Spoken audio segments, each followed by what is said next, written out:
6 things karma will never forgive, and why divine justice always finds you. As the old saying goes, you reap what you sow. Carl Jung reminded us that life operates under an invisible law of balance, a spiritual justice that never sleeps. In this video on spiritual wisdom, we'll explore 6 actions that karma will never forgive and why divine justice always finds its way back to you, no matter how much time has passed. These are not just ideas to ponder, but principles to live by if you want to create a life of integrity, peace, and genuine happiness. As you listen, think about how these truths show up in your own life and share your thoughts in the comments. Which of these resonates with you most, and how will you apply it starting today? 1. Betraying your own soul. Betraying your own soul is not a sudden act of defiance, but a slow, almost imperceptible erosion of your truest self. It begins in small ways, overlooking the quiet nudge that something in your life feels off, saying yes when every fiber of your being longs to say no, staying silent when your heart urges you to speak, or conforming to someone else's idea of who you should be. These compromises seem harmless at first, disguised as practicality, keeping the peace, or avoiding discomfort. Yet each time you ignore your inner voice, you create a fracture within, and over time, these tiny breaks accumulate into a deep disconnection that leaves you unrecognizable to yourself. This disconnection manifests as what can only be called soul sickness. It is a persistent, hollow ache that no amount of external achievement can fill. You may have the career, the status, the possessions, and the admiration of others, yet still feel an emptiness at your core. The soul thrives on truth, authenticity, and alignment, and when we abandon these for safety, approval, or convenience, we cut ourselves off from the very source of our vitality and joy. Carl Jung described individuation, the journey of becoming who you are meant to be, as not just a psychological process, but a moral and spiritual duty. When you avoid this calling, you incur a karmic debt, one that cannot be erased by success, distraction, or denial. That debt often reveals itself through patterns of self-sabotage. You find yourself making inexplicable mistakes, repeating destructive choices, entering relationships that drain your spirit, or missing opportunities that once seemed meant for you. It is as though a hidden force within is pulling you back, forcing you to face the truth you have tried to outrun. The soul will not be silenced forever. It will speak through discontent, crisis, and the unraveling of what you built on false foundations. The cruel irony is that many people interpret this betrayal as accomplishment.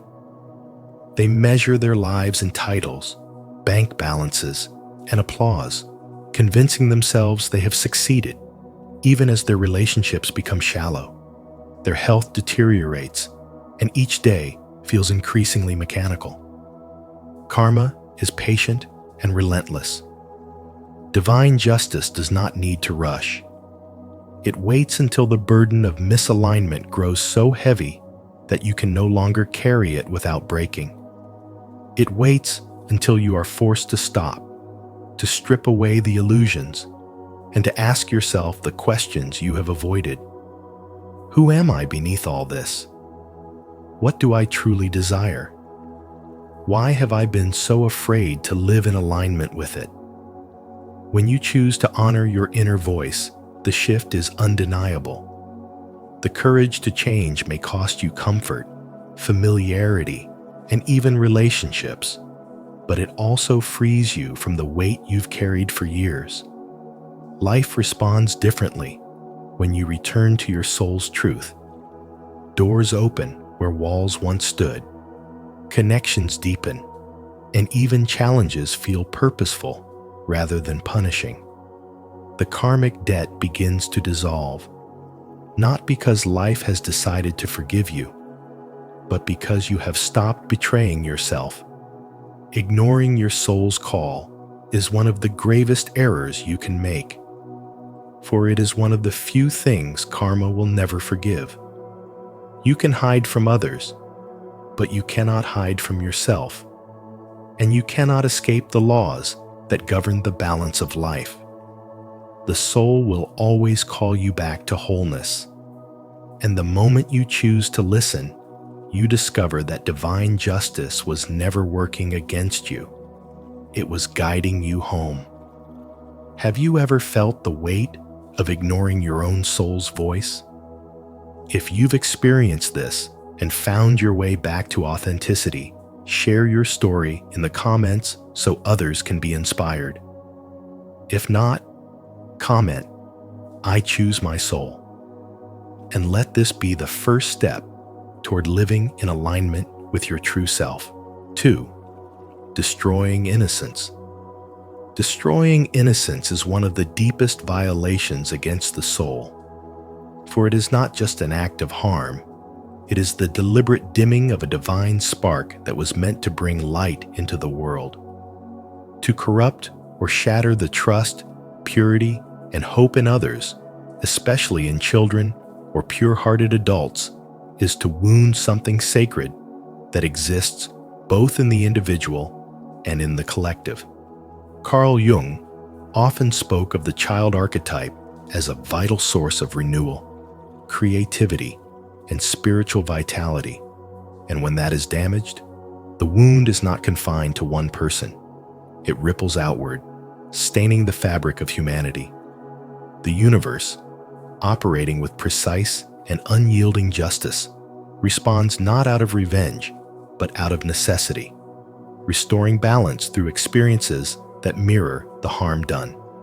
This is why those who take from innocence often find themselves living in worlds stripped of beauty, trust, and joy, even if surrounded by luxury. In life, these consequences can take many forms.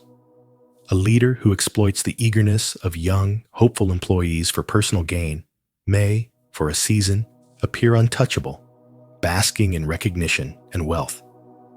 Yet slowly, the quality of their life changes. The loyalty they once could inspire is replaced by transactional relationships, every handshake hiding an agenda, every smile masking suspicion.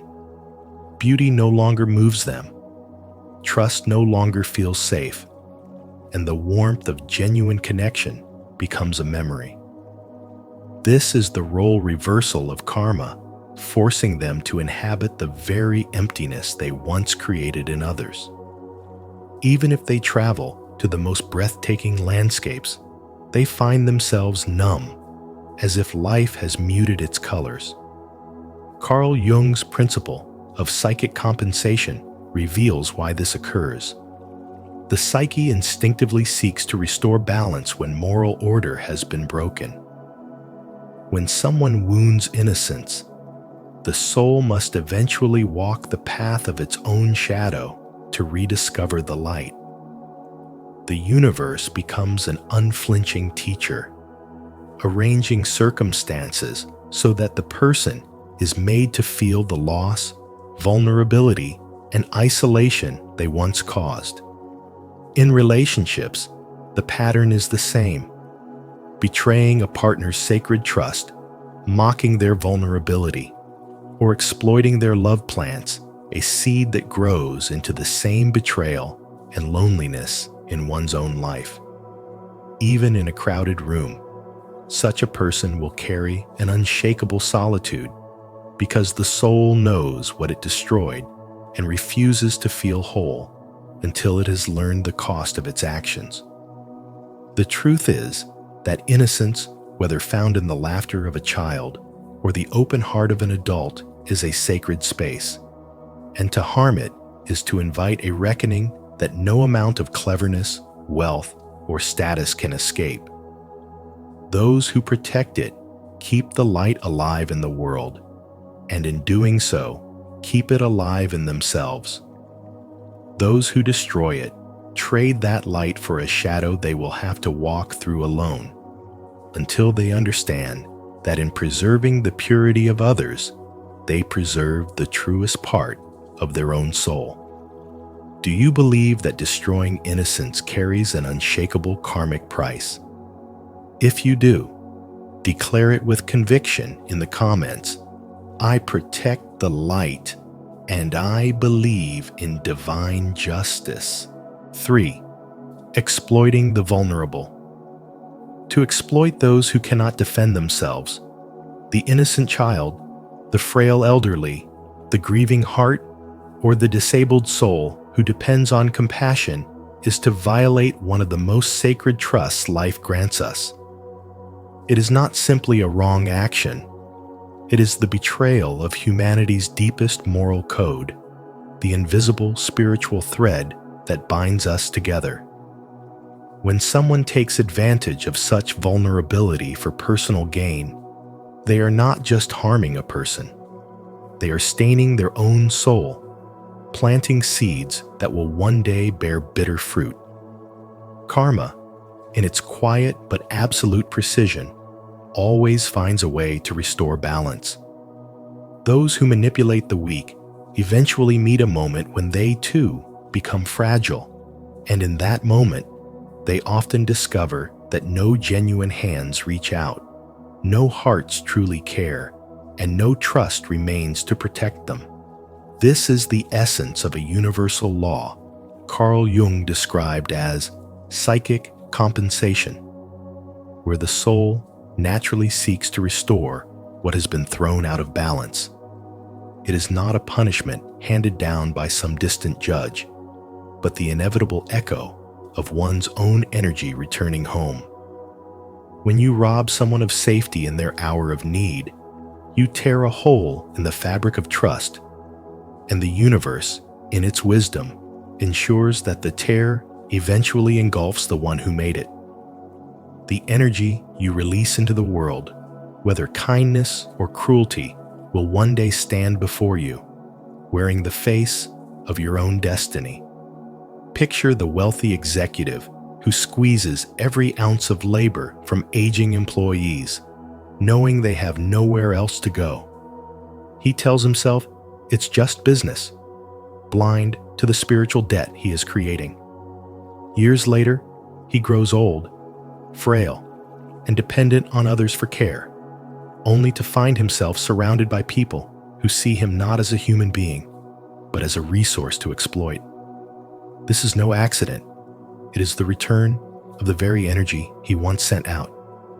The wheel of karma turns without haste, without pause, delivering not revenge, but balance. Mahatma Gandhi's words ring like a warning and a promise. The true measure of any society can be found in how it treats its most vulnerable members. On a spiritual level, this truth is personal. Every choice you make when faced with another's weakness is a silent contract with your own future. Protect and uplift them, and life will protect and uplift you. Exploit and betray them, and life will deliver you into the same emptiness you once imposed on others. Vulnerability is never an invitation to take. It is a sacred responsibility to give. And when your own moment of need comes, as it surely will, you will face the harvest of the seeds you have sown. For divine justice may be slow, but it is certain. 4. Toxic pride. Pride is the most dangerous poison to the soul, not because it screams, but because it whispers so sweetly that you hardly notice it tightening its grip. It convinces you that you are somehow above others, immune to the same laws that govern everyone else, and more deserving of recognition, power, or respect. This toxic pride is not true confidence or healthy self-worth. It is an illusion that your value is inherently greater than those around you. As Carl Jung said, through pride, we are ever deceiving ourselves. And this deception slowly blinds you to reality. You stop listening, stop learning, and begin to see life only through the narrow lens of your own self-importance. In relationships, this superiority quietly rots the foundation of trust and connection. Without realizing it, you reduce people from equals to pawns, obstacles, or mere background figures in your personal story, leaving behind resentment, distance, and unspoken pain. Yet the law of divine justice, the unseen balance that guides all things, cannot be outsmarted. When your soul sinks into the belief that you are untouchable, life arranges a fall not to destroy you, but to awaken you. And this fall strikes exactly where your pride has built its tallest tower. If you have made your career the throne of your identity, a humbling failure may strip away the illusion of invincibility. If your beauty has been your crown, time or circumstance may confront you with the truth that your worth runs deeper than your reflection. If your intellect has been your fortress, you may face moments when wisdom, vulnerability, or grace things you cannot reason your way into become your only way forward. In the beginning, these blows feel merciless, but they are in fact the most profound acts of spiritual mercy. Life is not trying to break you. It is trying to break the chains that bind you to an illusion. By tearing down the false pedestal, divine justice returns you to the ground where true growth can take root. Ancient stories echo this truth again and again. Kings humbled, the mighty brought low, and those who soared too close to the sun finding themselves back on earth. The collapse is never just a loss, it is a cleansing. It wipes away the dust clouding your vision so you can see yourself and others without distortion. In that clarity, superiority dissolves into compassion, comparison transforms into connection, and arrogance softens into a humility that does not diminish you but expands you. From this space, the soul is no longer trapped in proving, posturing, or pretending it is free, steady, and aligned with the highest truth of who you are meant to be. Stay connected with our community of wisdom by subscribing to our channel. Here, we share powerful spiritual insights and timeless truths to guide your journey. Remember, true strength comes from humility, and you are worthy of the peace and abundance that life was meant to give you. 5. Denying your shadow. Denying your shadow. Those hidden flaws, repressed desires, and rejected traits you've refused to acknowledge is like locking a part of yourself in a dark room and pretending it doesn't exist. Carl Jung warned that until you make the unconscious conscious, it will direct your life, and you will call it fate. What you bury within doesn't disappear. It operates silently, influencing your decisions, shaping your emotions, and sabotaging your path in ways you may not even notice. This inner denial breeds projection, where you see in others what you cannot admit in yourself, creating tension, misunderstandings, and cycles of conflict that follow you from one chapter of life to the next. Over time, life will orchestrate events that force you to meet these hidden parts head-on. And if you refuse, you're left with a lifetime of inner restlessness, repeating patterns, and a soul that feels incomplete.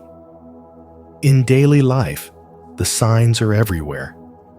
The person who constantly calls others selfish, yet quietly manipulates situations to their own advantage, is staring at their own reflection in the behavior they condemn. The ambitious high achiever who buries their fear of failure under relentless work and perfectionism eventually faces a breaking point, perhaps a career collapse, a health crisis, or the loss of something they hold dear. And in that moment, the shadow they've denied demands to be seen. Karma does not punish instantly, but it waits patiently, presenting the same lessons in different forms until the truth is acknowledged.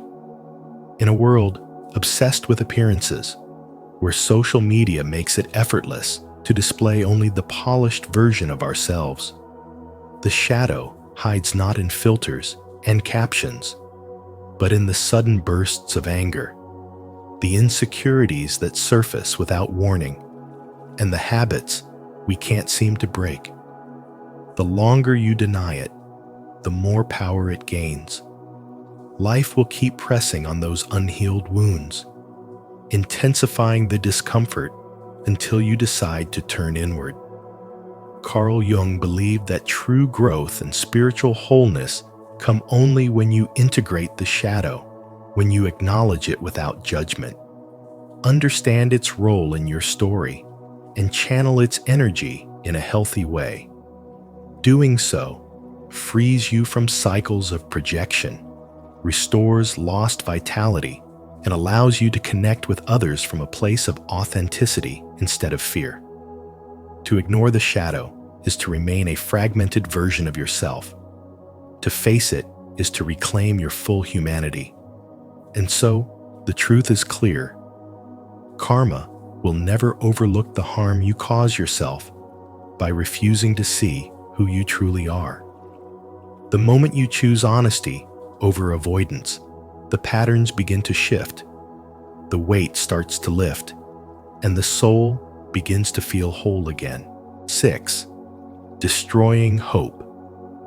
Destroying hope is one of the most spiritually unforgivable acts because it strikes at the very essence of a person's soul. It is not merely discouraging someone in a moment of weakness. It is severing their connection to the meaning and potential of their life. Hope is the unseen lifeline that carries us through trials. The quiet but steady voice that whispers, "Keep going. Your time will come." When you deliberately convince someone to give up on their dreams, you are not just taking away a goal. You are stealing the light that guides their spirit. As Martin Luther King Jr. once said, "We must accept finite disappointment, but never lose infinite hope." To strip that away from someone is to wound them at the deepest level, cutting them off from the divine purpose only they were meant to fulfill. The spiritual laws of the universe, what Carl Jung described as psychic compensation, never fail to balance the scales. Those who destroy hope will one day find themselves in moments where they desperately need encouragement, a single spark to carry them forward. Yet all they encounter is silence. In that silence, they will feel the same emptiness they once inflicted on another. Life has a way of reflecting our actions back to us with precision. The hopelessness we create in others returns to visit us in our own darkest hours. You may have seen it happen when a person who once mocked, belittled, or dismissed the dreams of others eventually faces their own crossroads, only to find no one standing beside them. The very energy they put into the world comes back, unyielding and undeniable. This is because spiritual justice cannot be bribed, manipulated, or postponed. Every act sends out a ripple, and when that ripple is made of despair, it circles back with the same vibration, touching the one who set it in motion. But the price is more than circumstantial. It is internal. Those who destroy hope carry a quiet hollowness within them, a growing emptiness that no material success can fill. This is not simply guilt. It is the natural spiritual consequence of dimming another's light. You cannot extinguish someone's inner flame without losing some of your own. Over time, the soul of the hope destroyer becomes disconnected from the energy of creation. leaving them spiritually starved and unable to inspire themselves. Hope is not always grand or dramatic.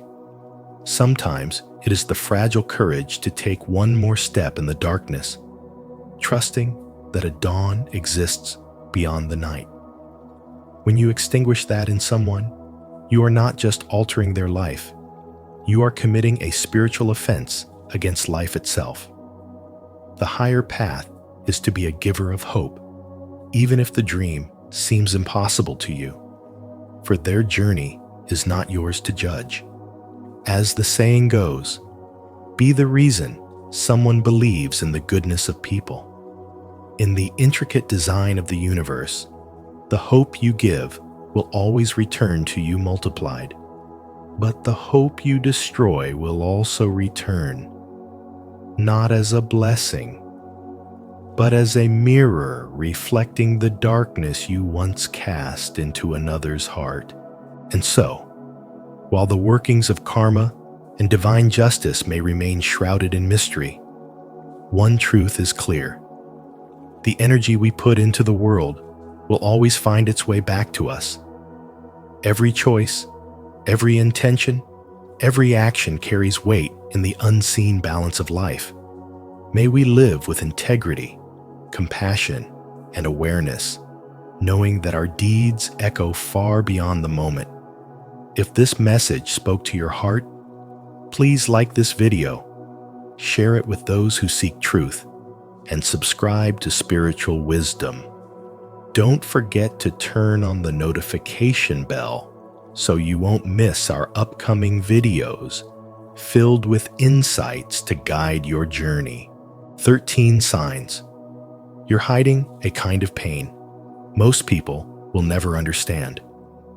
The most terrifying thing is to accept oneself completely. Carl Jung once said these words, not to frighten us, but to awaken something deeper within. In today's video, we're exploring 13 signs that reveal a hidden kind of pain, a pain so silent, so personal, that most people will never fully understand it. If you've ever felt like you're carrying a quiet storm inside, this message is for you. These signs aren't just reflections of suffering. They're symbols of strength, of a soul that's endured and survived. As you watch, ask yourself, which of these truths mirror your own journey? Leave a comment below to share your thoughts.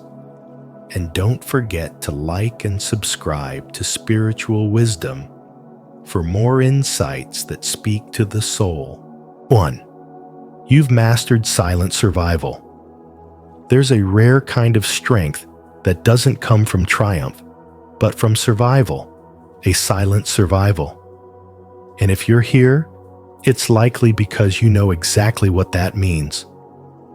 You've mastered the art of carrying wounds no one can see, hiding your pain not out of pride, but because life left you no other option.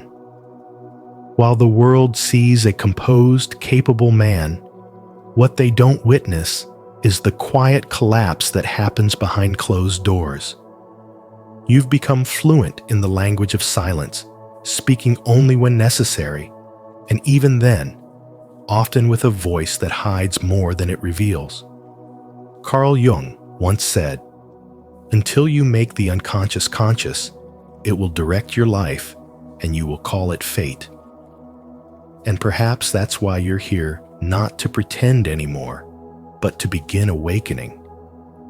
You didn't become hyper-independent because you wanted to prove something. You became that way because no one showed up when you needed them most. You've become your own anchor in storms that would have shattered others. But with every step forward, you've buried a piece of yourself deeper within. This is where the journey of spiritual awakening begins, not with fireworks, but with fatigue. Not with shouting, but with a whisper that says, there's got to be more than this. And there is. Because your pain isn't meaningless. It's spiritual data. It's the coded language of your soul, asking you to come back home to yourself. In a world that glorifies external victories, you've survived internal wars. You've built a life that works on the outside, even if sometimes it feels hollow on the inside. And that hollowness isn't weakness. It's the space your soul has been saving for something real, something sacred. You've worn masks of competence and confidence so well that most people wouldn't dare ask if you're okay. But underneath it all, you've been craving a space where being human is enough. Not being strong, not being successful, just being. And if that resonates, know this: you're not alone. Many men walk this path in silence because pain in masculinity is often met with shame. But you don't have to keep surviving alone. This is your invitation to step out of spiritual hiding and into spiritual healing. That means letting your walls down, not all at once, but enough to let the light in. In a modern world that pushes us to always be on, you have the right to unplug, to rest, to not have all the answers, because healing isn't weakness, it's a reclamation, and your soul knows it. When you start to acknowledge what you've buried, you begin to unlock a new kind of power, not the kind that conquers others, but the kind that frees you from yourself. This is the spiritual shift Jung spoke of. It's not about becoming more. It's about unbecoming everything you had to be to survive. So if you are tired, let that tiredness be a sign. If you feel lost, let that longing be your guide. If you are still here after all that you have been through, it means that something greater is calling you back within. Comment below, "I choose to come within." Your spiritual awakening is not about hiding from the world. It is about finally facing yourself and realizing that the pain you hide does not make you broken. It makes you real. And real is where your soul starts to breathe again. 2. Your strength hides your exhaustion. There's a kind of weariness that doesn't show up in your face but lives deep in your bones. It's the kind that comes from always being the dependable one, the person everyone turns to when things fall apart. You've become the rock, the rescuer, the steady hand in every storm. And somewhere along the way, you started to believe that your worth was tied to your usefulness. You confuse being needed with being loved, being strong with being safe. But the truth is, constantly holding everyone else together has left no one to hold you. Carl Jung once said, "The most terrifying thing is to accept oneself completely." And for you, accepting yourself means admitting that strength has become your armor and also your prison. In a world that praises resilience, no one notices the cracks in your spirit or the quiet ache of always showing up when no one shows up for you. And so you keep moving, smiling, fixing, performing. You bury your exhaustion beneath competence. You tell yourself you're okay because falling apart feels like betrayal to them and to the image of yourself you've worked so hard to protect. But let's be honest, how long can you carry everyone else without collapsing under the silence of your own unmet needs? There's a subtle kind of pain in always being the strong one. It's not loud or dramatic, it's invisible. And it thrives in the spaces where you deny your own vulnerability to make others comfortable. Maybe you've even forgotten what it feels like to rest without guilt, to say no without fear, to admit that sometimes you're not okay.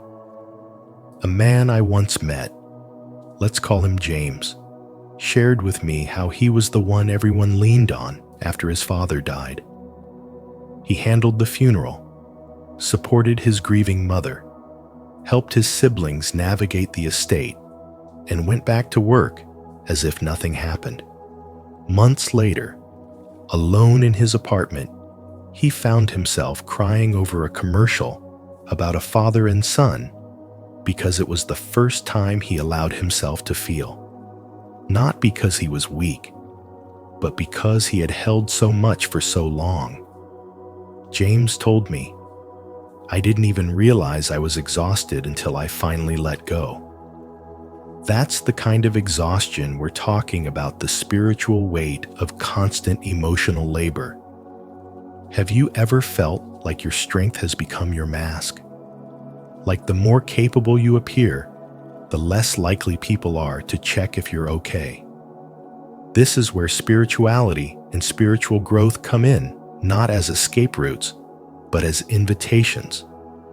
They ask you to peel back the layers, to confront not just the pain others give you, but the pain you carry in silence. True spiritual wisdom is learning that strength isn't just endurance, it's also honesty.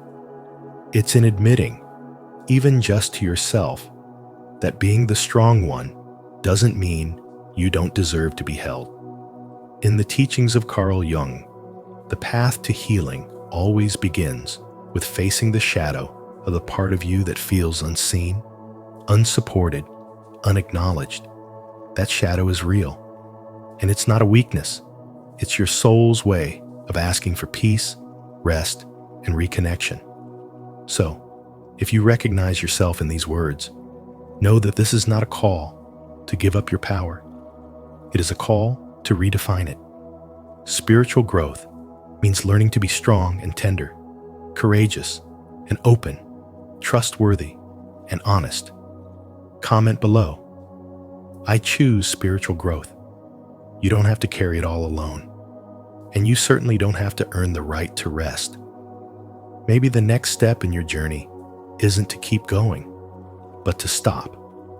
Not for them, but for you. Because your healing matters. Your tenderness matters.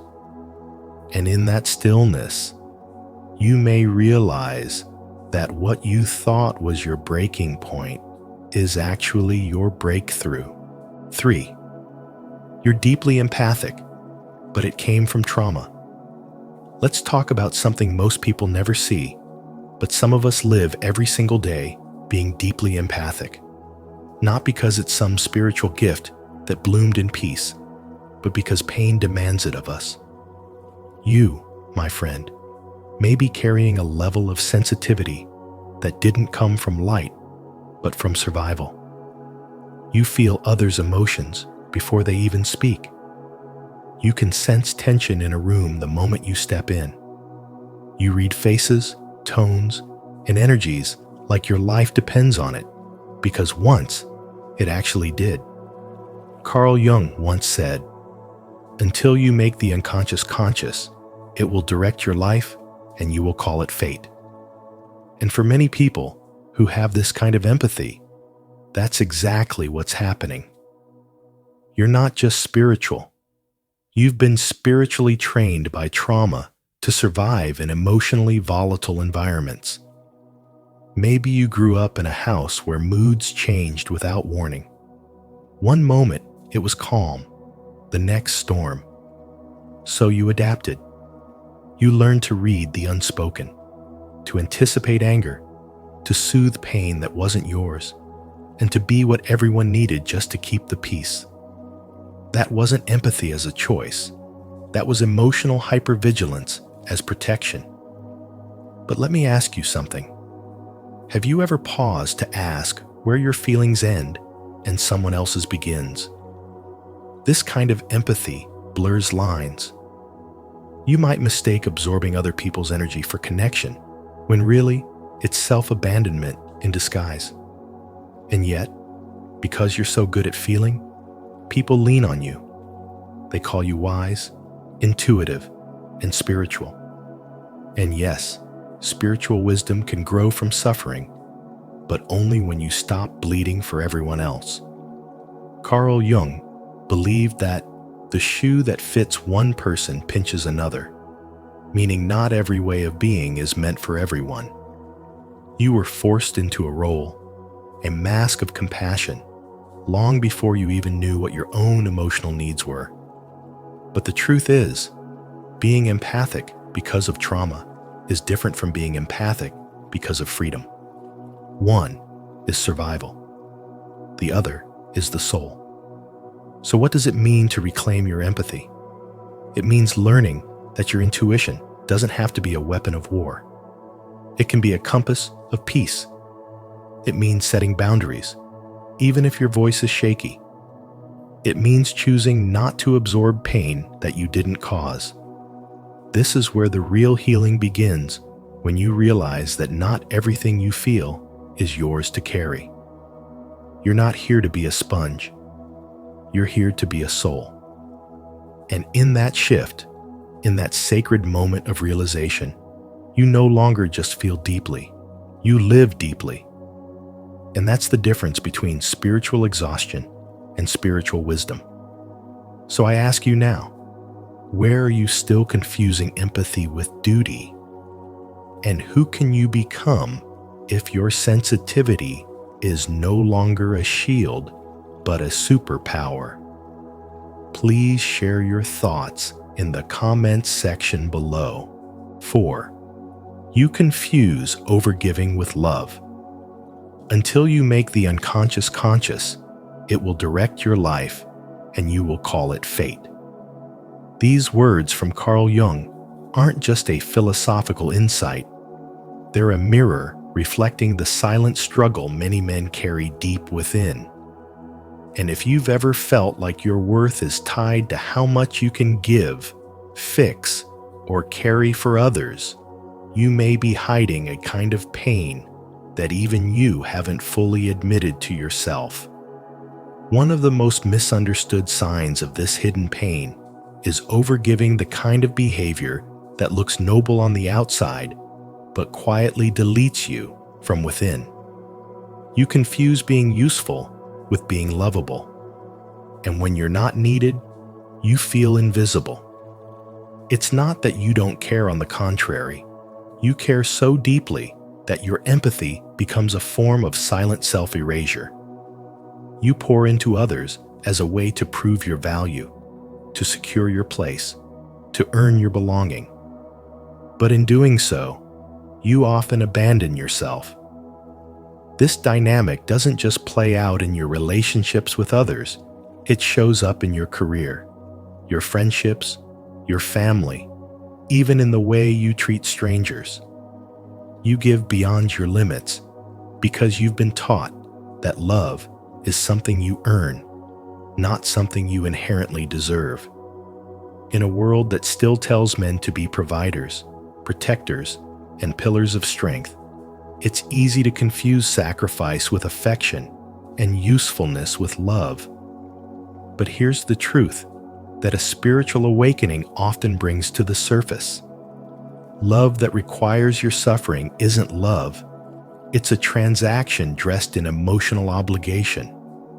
Many men silently bleed behind smiles, offering help, advice, support, while no one asks them how they're doing. You may find yourself constantly being the fixer, the rescuer, the one people call when they're falling apart. But no one ever stays long enough to see when you're unraveling. This is not compassion. This is survival. And part of your spiritual journey is learning to untangle your empathy from your identity. You are allowed to be loved even when you're not useful. You are allowed to say no. You are allowed to rest. Healing this pattern doesn't mean you stop caring.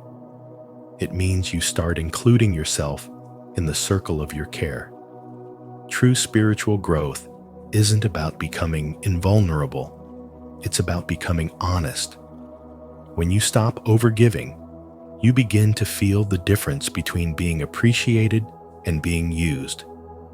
And that distinction is where your strength truly begins.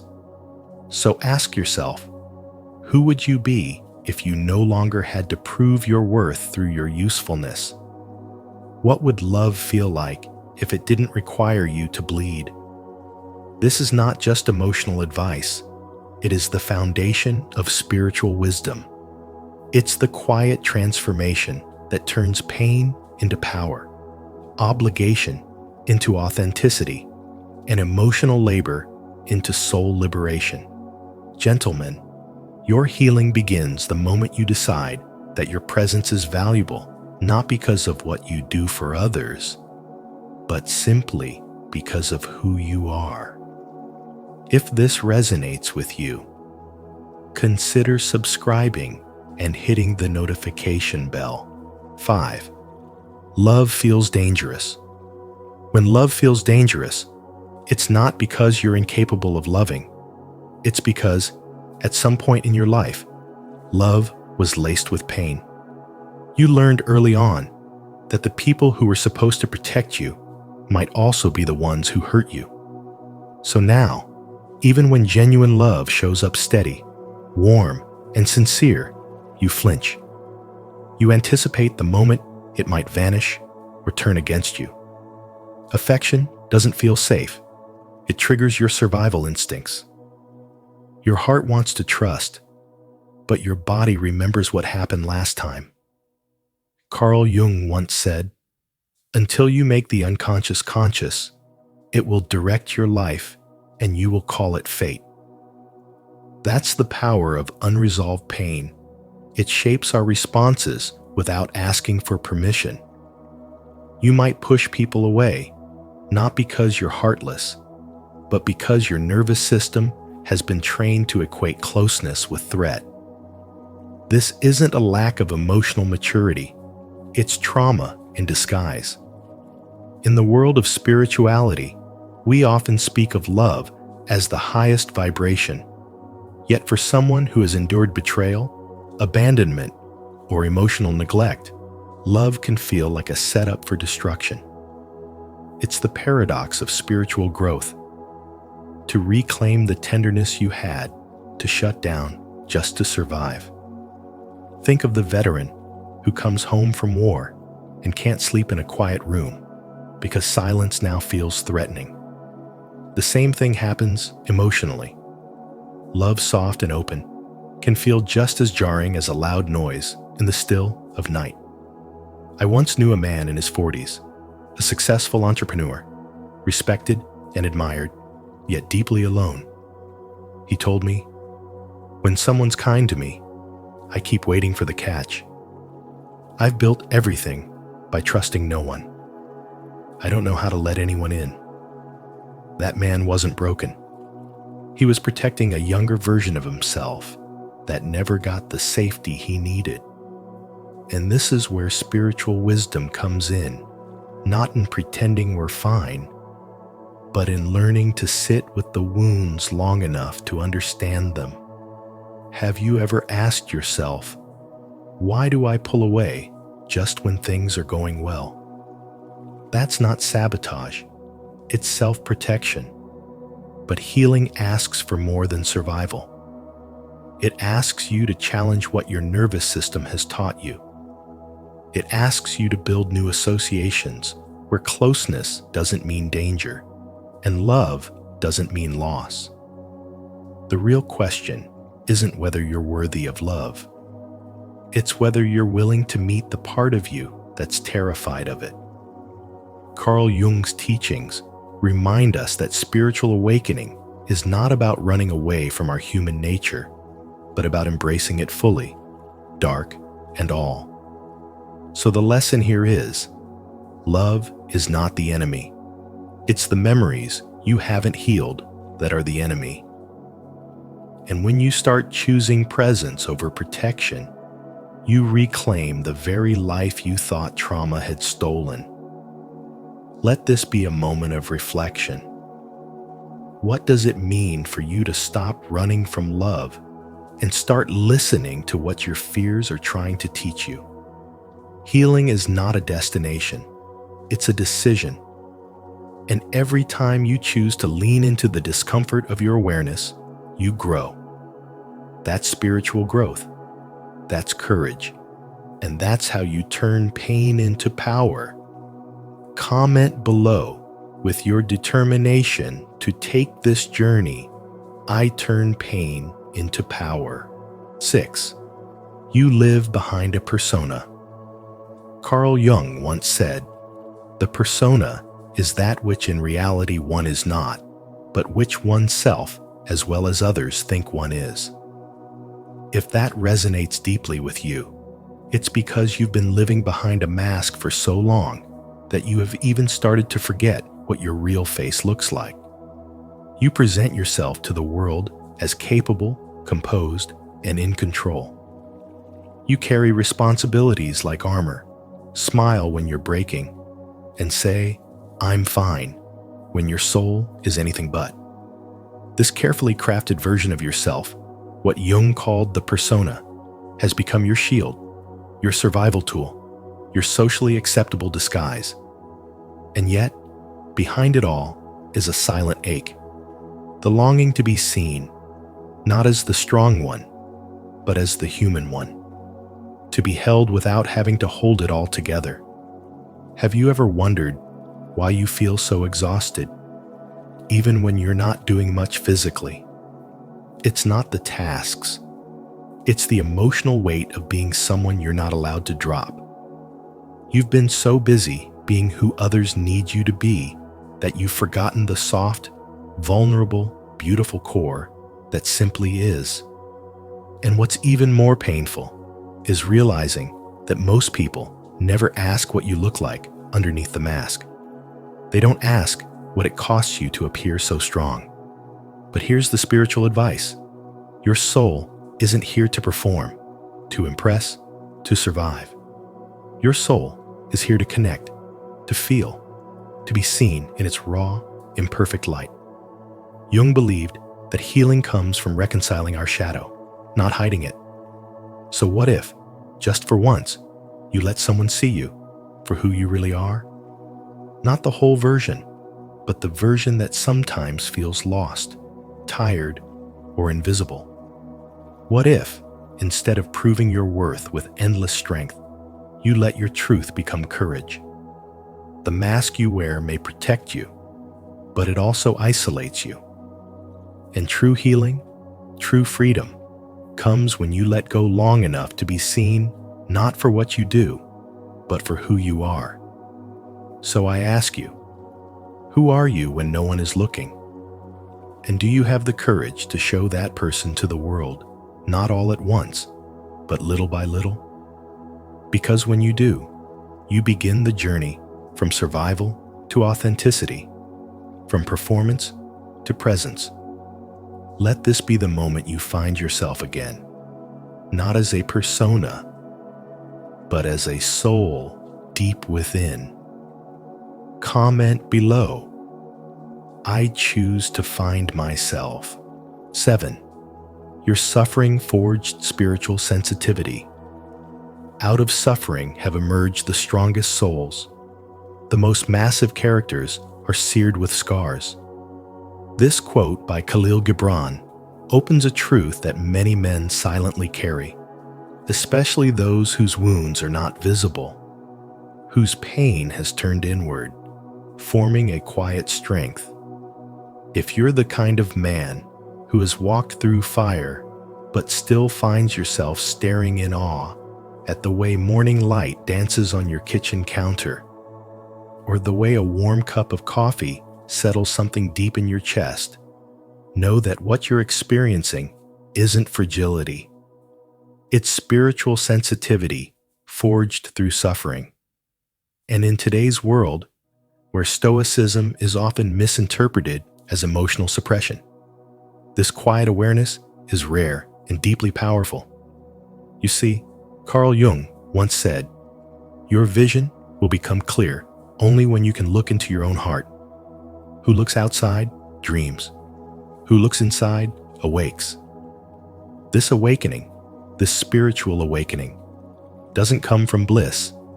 It often begins in chaos, in grief, in the breaking down of everything you thought you had to be. For many men, between the ages of 30 and 65, the expectations to perform, to protect, to provide, to never falter can bury the soul under layers of unspoken pressure. But when pain has humbled you, when life has taught you to sit with discomfort instead of running from it, something sacred emerges: a sensitivity to life itself. You begin to notice the details others overlook, the sincerity in a handshake, the unspoken stories in tired eyes, the relief of silence after a long day. This isn't a weakness. It's a sign that your spirit, though wounded, never gave up. You didn't numb out. You didn't shut down. You stayed present, and that is strength. In an age of constant noise and show, your tenderness is not only groundbreaking, it is necessary. So let me ask you, how often do you stop to appreciate the version of yourself that keeps moving forward? The part of you that still finds beauty despite betrayal, that still believes in love despite pain, that still hopes even in silence. That is not just resilience. That is spiritual wisdom. And it deserves your respect. Because true spiritual awakening does not mean overcoming pain, but working with it. It means letting pain deepen your presence rather than harden your heart.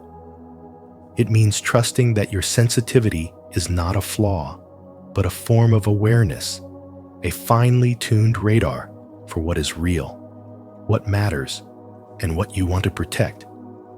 So the next time you find yourself alone in quiet wonder at something small and beautiful, remember, it is your soul remembering itself. It is your heart proving that it is still alive. And that, my friend, is the kind of power that most people will never understand. But that is exactly what makes you unforgettable. If you find this helpful, please share this video so more people can hear these wonderful values. 8. You are undergoing individuation. Carl Jung once said, "Until you make the unconscious conscious, it will direct your life and you will call it fate." And if that quote stirs something deep within you, it's likely because you are going through something most people won't even recognize, let alone understand. You're not just healing, you're undergoing individuation, a powerful process in Jungian psychology where your true self begins to emerge, no longer hiding behind the roles, the pain, or the expectations you once had to wear just to survive. It's not always loud. In fact, most of the time, it's silent and internal, happening in the background of your daily life. You begin to feel a pull inward, a quiet call to integrate all the parts of yourself you once tried to reject: the anger, the grief, the confusion, and even the parts that longed for love in places it never arrived. This isn't just about personal development.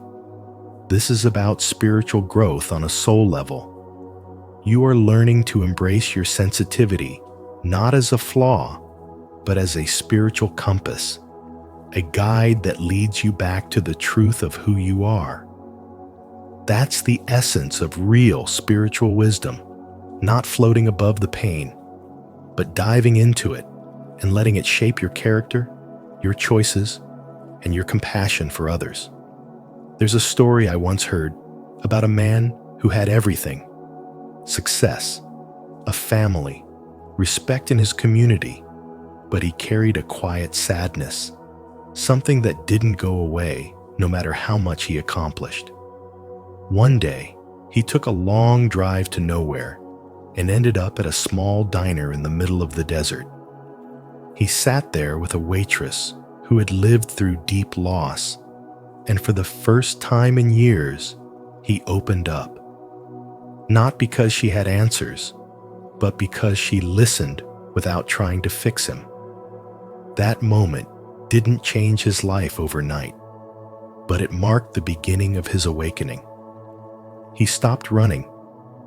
He began to let all of who he was come to the surface: his brokenness, his hopes, his failures, his longing, and slowly, through that acceptance, he found wholeness. That's what spiritual awakening looks like in real life. It's not dramatic or mystical all the time. Often, it's quiet, raw, and deeply human, just like you. So let me ask you this. Have you noticed a shift inside you lately? Do you find yourself becoming more reflective, more honest with yourself, more willing to feel instead of numb? That's not a weakness. That's transformation. Carl Jung believed the process of becoming whole required a descent into the shadow, a confrontation with all the parts of you that were hidden away for protection. But in that descent lies your power, your wisdom, your ability to live a life of meaning. Spirituality isn't about escaping reality. It's about meeting it face to face with truth, with love, and with a willingness to grow. And yes, growth is messy. It often feels like breaking before it feels like becoming. But in that breaking, you uncover strength that no surface-level comfort could ever give you. The lesson here is clear. Pain doesn't make you weak. It makes you wiser. Your sensitivity is not a curse. It's a gift. And your spiritual growth isn't about being perfect. It's about being authentic. So the next time you feel overwhelmed, misunderstood, or lost in your own emotional world, remember this: you are not broken. You are becoming. You are on a journey of individuation, and while it can be difficult, it is sacred. The world may not see the depth you carry, but it is that depth that makes your presence meaningful.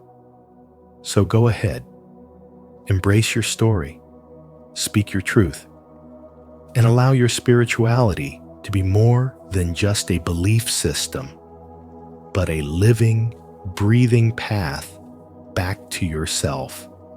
If you find the video useful, please subscribe and like this video. It is the power that motivates us to share positive values. 9. You crave authenticity, not performance.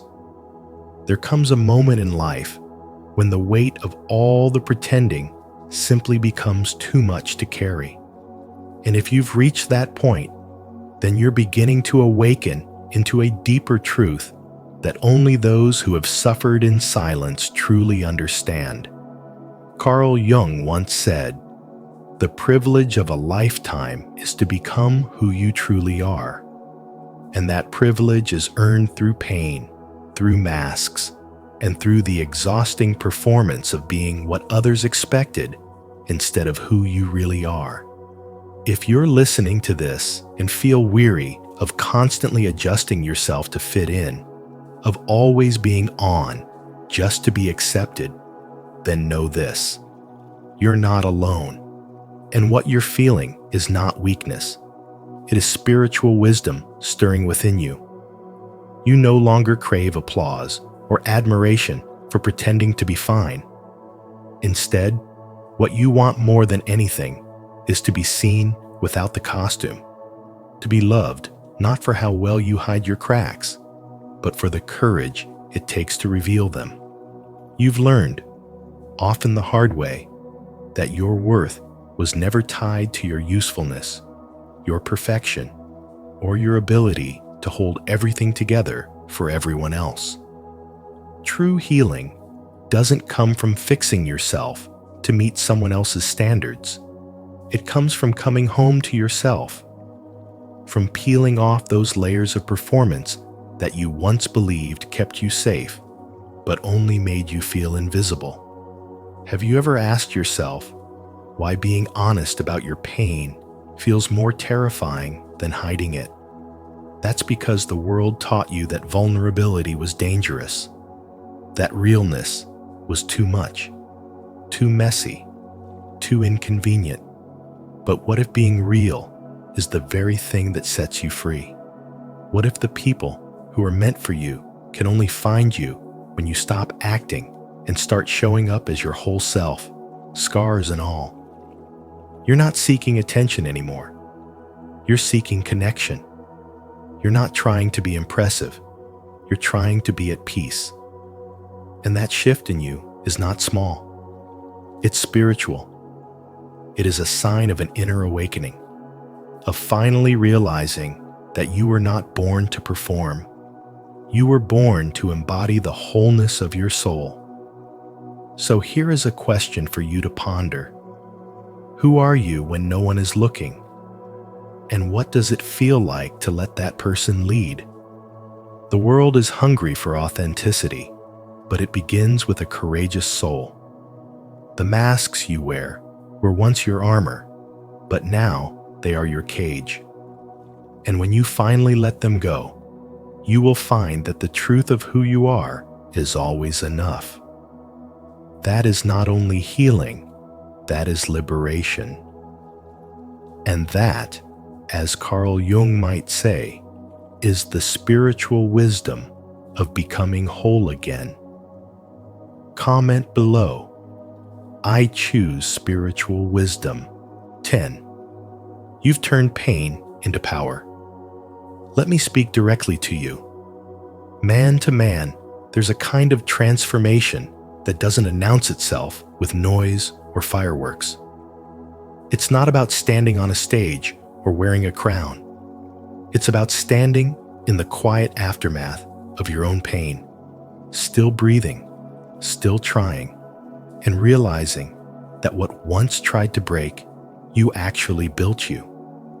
That's not just survival. That's mastery. And if you've come to this point, you've stepped into something Carl Jung called the alchemical process of the soul. Jung once said, "There is no coming to consciousness without pain." And if you've lived through enough of it, you know that truth is carved into your bones. This isn't just theory. This is spiritual awakening in its rawest form. You've taken the lead of your life, the betrayal, the failure, the heartbreak, and you faced it head on, not by numbing it or running from it, but by holding it in the fire of your own honesty, letting it burn away the illusion that strength means never hurting. Instead, you've embraced the truth, that real strength is choosing to feel it all, to stay with it, and to allow that pain to reshape you from the inside out. You didn't just heal, you rebuilt. And what you rebuilt wasn't some mask of toughness, but the gold of inner power, presence, and spiritual clarity. In the modern world, especially for men between the ages of 30 and 65, this kind of spiritual transformation often happens in silence. Society doesn't offer much room for vulnerability.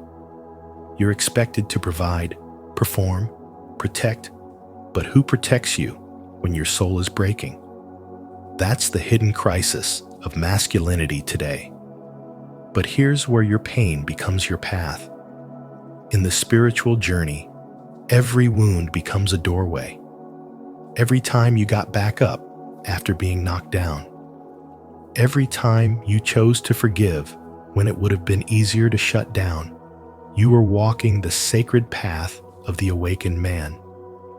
You've lived through things most people will never understand, and instead of becoming bitter, you've become wise. That's spiritual wisdom earned, not inherited. It's in your ability to sit with someone else's pain because you've sat with your own. It's in the way you carry yourself, not louder, just deeper. And when people feel that gravity in you, they may not know your story, but they know your presence. So I want to ask you, have you honored the man you've become because of what you've overcome? Because your journey isn't just about survival, it's about transmutation. The way you've taken your lowest points and turned them into pillars of strength is not just admirable, it's sacred. In this world that often rewards numbness and denial, your willingness to feel, to evolve, and to awaken is revolutionary. You didn't just escape the fire, you became it. That's the mark of a man who's not only been through hell, but returned with wisdom to light the way for others. And that is what spiritual awakening truly looks like. So don't downplay your journey. Don't minimize what it took to become the man you are today. Let your story stand as proof that pain is not the end. It's the beginning of power. 11. You are a mirror for others. You might not realize this, but one of your most powerful gifts is the quiet way you help others feel understood. When Carl Jung said, "Knowing your own darkness is the best method for dealing with the darkness of other people," he was speaking directly to people like you, those who've been through silent storms and somehow came out with enough spiritual wisdom to hold space for others. You've walked through the fire without screaming, carried emotional weight without complaining, and through that, you've unknowingly become a mirror. Not the kind that reflects appearances, but the kind that shows people their hidden pain and says, "You're not alone." That kind of spiritual presence, unspoken yet deeply felt, is rare. And what makes it even more extraordinary is that you're not trying to fix anyone. You don't hand out forced positivity or quick solutions. Instead, your presence validates. Your presence says, "I've been there. I see you. I get it." In a world obsessed with noise and superficial healing, you've cultivated a depth that only spiritual growth and experience can create. That depth, that empathy, comes from your own wounds, which didn't break you, but shaped you into the very healer you once longed for. And maybe that's what makes your journey sacred, not just that you survived, but that your survival became someone else's sanctuary. Think about someone in your life who always seems to gravitate toward you when they're struggling, not because you say the perfect thing, but because just being around you makes them feel safe. Maybe it's a coworker who opens up when nobody else is listening, or a friend who texts you during their worst moments because your silence is louder than empty comfort. These moments are not coincidences.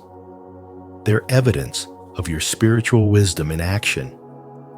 People sense that you've wrestled with life in ways they don't fully understand, and that gives them permission to feel, to grieve, to hope.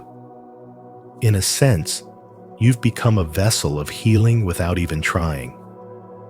But have you ever stopped to wonder who holds space for you? Who mirrors your soul back to you when you're exhausted from being the strong one? That's where your own spiritual growth continues. The journey isn't just about giving to others. It's also about learning to receive, to allow yourself the same grace you offer so freely. So let me ask you this. What would happen if you stopped being strong for everyone else for a moment and just allowed yourself to be human? What would change if you realized that being a mirror doesn't mean being invisible? That your light isn't just meant to reflect others, but to be seen in its own right. In the path of spirituality, there's a lesson we often overlook. You are not just a healer, you are also worthy of healing. You are not just a guide, you are still allowed to get lost sometimes. And in your most honest moments, when you stop performing strength and instead show your truth, you deepen not only your own spiritual wisdom, but also the bonds you share with others. This is the silent revolution of the wounded healers, who walk through life carrying invisible pain, but bringing visible peace.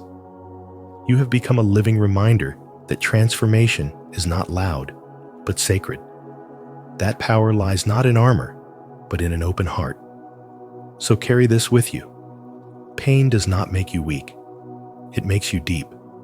It makes you radiant. It makes you someone who not only survives, but teaches others how to live. And that is the true power of spiritual growth. Comment below. I embrace this spiritual power. 12. You've reclaimed your life. There comes a time in your healing journey when you no longer want to be identified by the pain that once defined you. And maybe, just maybe, you've reached that sacred turning point, the moment when you stop measuring your worth by how much you could endure or how productive you could be on your worst days. You're not wearing survival as a badge anymore. Instead, you've reclaimed your life with quiet courage and spiritual wisdom. As Carl Jung said, I am not what happened to me. I am what I choose to become. You are no longer surviving. You are finally living, breathing, choosing. You've stopped apologizing for needing rest. You no longer view boundaries as walls, but as doors that allow the right energy in and keep the chaos out. You ask for what you need, not because you're needy, but because you know you are worthy. And in that subtle shift, there's power. Real power. You've learned that softness isn't weakness. It's resilience wrapped in grace. You've let go of the need to perform strength through constant exhaustion, and instead, you embody a strength that whispers, not screams.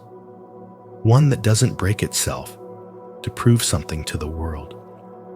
Can you feel the weight that's lifted when you stop needing to explain your healing to people who were never meant to understand it? Can you recognize how sacred it is to simply rest without guilt, to say no without explanation, to pause without panic? This isn't just emotional maturity, it's spiritual awakening. And as you shed the layers of who you thought you had to be, you're uncovering a version of yourself who was never broken, just buried. You're rediscovering joy in moments others overlook. The warmth of sunlight on your skin, the peace in your morning breath, the truth in your own reflection.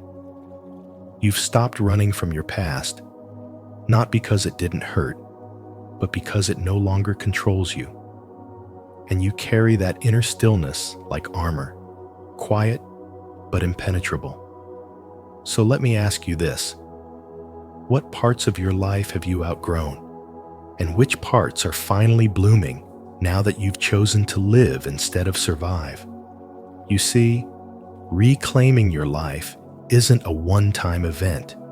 It's a daily decision to choose self-respect over people-pleasing, peace over performance, alignment over approval. You don't need to prove your growth to anyone. Your presence speaks for itself now. And this is what spiritual wisdom looks like in practice. Not perfection, but presence, not control, but trust, not striving, but allowing. So, if no one told you today, let me be the one to say it. You're doing the sacred work. And in reclaiming your life, you haven't lost anything, you've simply returned to yourself. The journey may have started with pain, but where you're going now is defined by peace. Keep walking, because your path isn't just about survival, it's about awakening. If you find the video useful, please subscribe and like this video. It is the power that motivates us to share positive values. 13. You've risen transformed, not broken. There comes a point in every man's life when he realizes that the very pain he tried to hide has shaped the most sacred parts of who he is. Carl Jung once said, "One does not become enlightened by imagining figures of light, but by making the darkness conscious." And that truth echoes in you you are not broken. You are transformed. What once felt like emotional overload, sensitivity, or depth that isolated you from the world has become your source of spiritual power. You walk not as a wounded man, but as a man who has been reborn through the ashes of everything that was meant to destroy him. In a world that taught you to equate masculinity with silence and toughness, you learned that real strength is found in your ability to feel deeply and survive anyway. You've been through the fire, and now your soul burns not with pain, but with purpose. This isn't weakness. This is a spiritual awakening. It's the moment when you stop hiding your emotional truth and start embracing it as a divine instrument of clarity and connection. You have become the quiet revolution, a man who leads not through loudness, but through presence, whose energy shifts the room not with dominance, but with gravity. In modern life, where men are constantly told to man up, what does it mean to rise spiritually? It means becoming unshakable, not because you avoid pain, but because you've sat with it, wrestled with it, and learned from it. Your pain is not a scar to conceal, but a compass that now guides you toward meaning, love, and authenticity. You're not here to play small or perform perfection. You're here to be real, to be awake, to be whole. And yes, that scares people who haven't faced themselves, but that's not your burden to carry anymore. You've outgrown the illusion that your softness makes you weak. You've realized that your emotional honesty is a form of spiritual wisdom, one that few understand, but many need. So now, as you stand in your truth, ask yourself this: are you living to be accepted, or are you living to be free? The world doesn't need more men pretending to have it all together. It needs men like you, awakened, aware, and willing to be the mirror that shows others what transformation really looks like. Because when you stop seeing your past as a curse and start honoring it as the birthplace of your awakening, you become something unforgettable. Not invincible, but undeniable. Not flawless, but unshakably real. That is the man you were always meant to become. That is your spiritual revolution.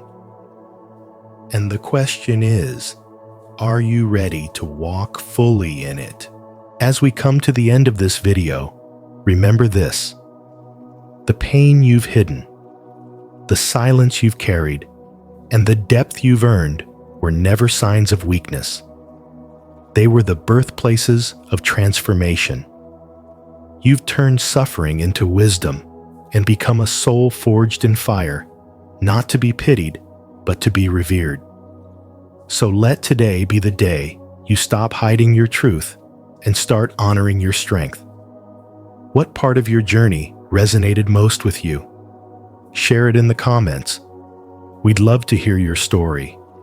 And if this message spoke to your soul, don't forget to like, share, and subscribe to Spiritual Wisdom, and turn on notifications so you won't miss what's coming next. Your healing is not just personal, it's powerful.